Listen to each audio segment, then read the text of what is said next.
Hello, Lovies. This is episode 3 of the Self Love series, Be Your Own Reason to Smile. Today, we are talking about loving yourself through self care. I'm super excited about today's topic, so let's get into it. Are you ready? Let's go. A lot of the time, people take self care to mean having a spa day or going for some grooming and pampering or going on a shopping spree and all that good stuff. Don't get me wrong, that is a form of self care, but it is only part of it. It is not the whole picture. There are other dimensions that need to be tended to in order to achieve a well rounded state of health. And these dimensions are psychological, physical, emotional, and spiritual. In defining self-care, it is simply taking your own health into your own hands by carrying out some practices that help to improve and boost your health in totality. And it is crucial for you to hit the mark on all these different areas in order to demonstrate and build self-love. The first dimension is emotional self-care. When we speak about emotional self-care, we are talking about matters of the heart. True emotional self-care means allowing yourself to feel your emotions for what they really are without judging yourself. For the most part, we tend to suppress our emotions, but this is unwise because it diminishes our emotional intelligence. So you need to feel your emotions and emerge on the other side having processed them.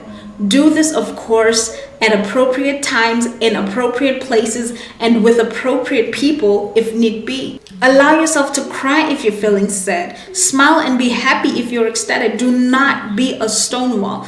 Don't pride yourself in not caring or being hardcore. We are, after all, emotional beings. You're a ticking time bomb and it is bound to go off sometime.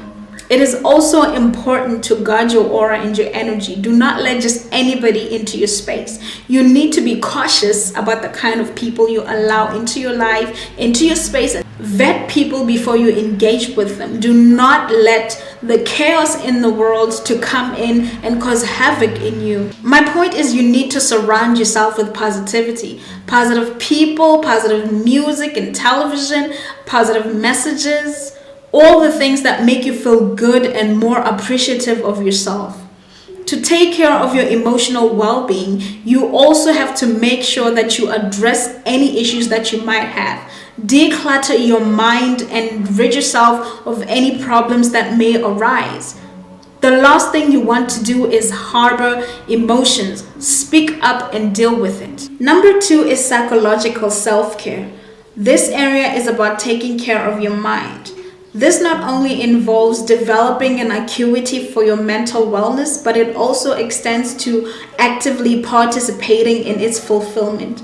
It is very important to separate the things that we can control from those that we can't, because the bulk of our mental unwellness sprouts from the things that we cannot control. Because really, if it is in your control, you will deal with it and have it handled, rather than stressing about it and being depressed about it.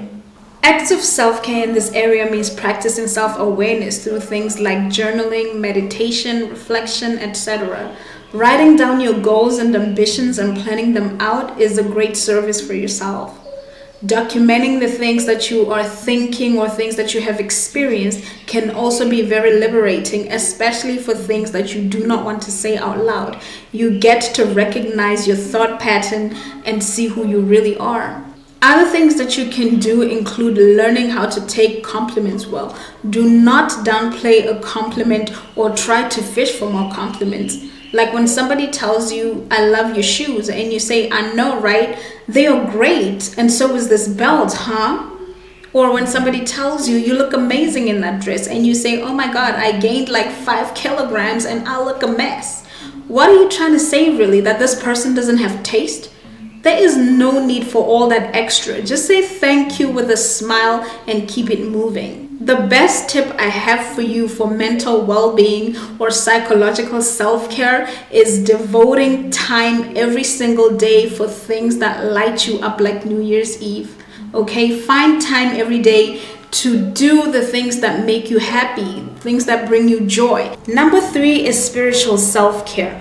Here we're talking about taking care of your soul and your spirit. People say that we are born to do more than just work, pay bills, and die. This is true because we have a soul and a spirit, and our purpose and meaning in life arise from this dimension.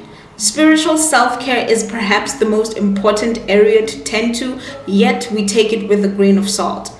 Listen, getting in tune with your spirit and your soul is something of a necessity because people always talk about having an emptiness inside, which makes them turn to a lot of different things that will never satisfy that longing, because what we truly yearn for is a connection with the source.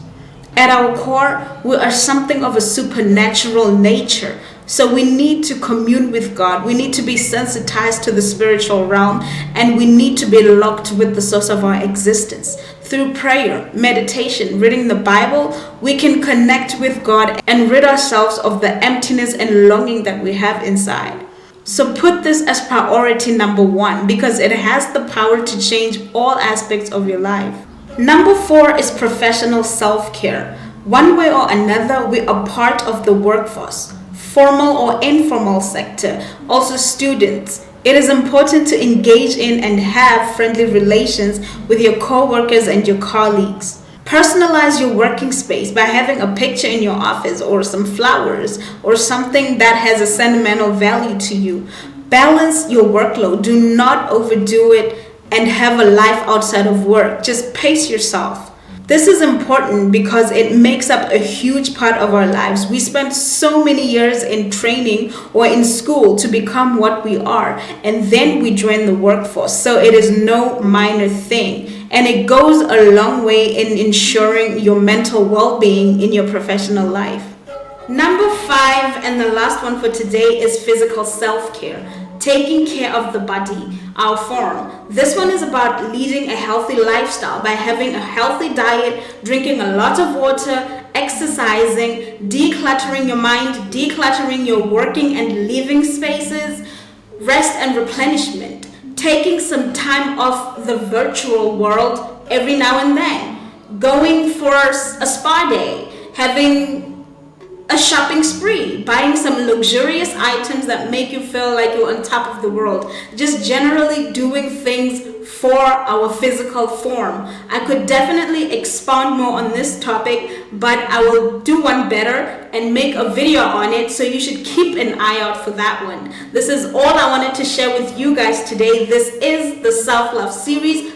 Be your own reason to smile. I have to love and leave you, and I will see you in my next episode. Remember to stay hydrated and mind your business.